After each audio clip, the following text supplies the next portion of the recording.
Bonjour à tous, journée très chargée du côté de Wall Street.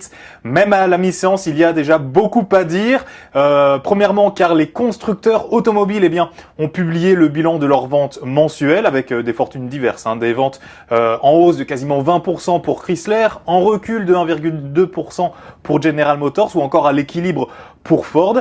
Inutile de dire que les investisseurs se sont empressés d'analyser tous ces chiffres.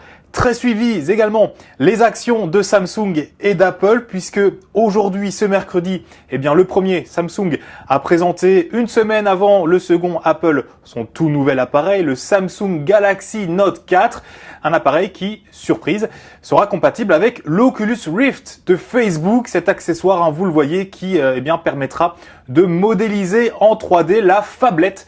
Et on appelle ça une phablette, un mélange entre téléphone et tablette, la phablette donc de Samsung.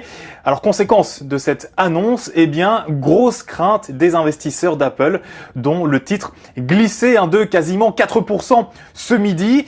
Alors ce matin apparaissaient également deux statistiques d'importance, les demandes de prêts immobiliers, vous le voyez, en baisse, et puis aussi les commandes aux usines qui atteignent quasiment les prévisions, avec donc une hausse de 10,5% en juillet dernier.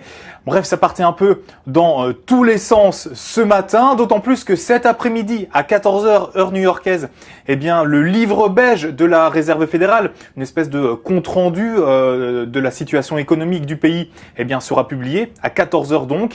Résultat, à mi-séance, les indices américains évoluaient eux aussi en ordre dispersé, plus 0,27% pour le Dow Jones, un semblant d'équilibre pour le S&P 500 et enfin un recul de 0,36% pour le Nasdaq.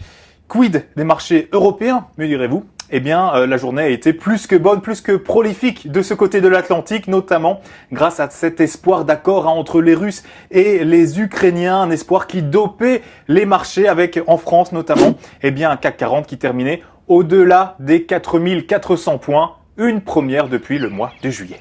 À demain.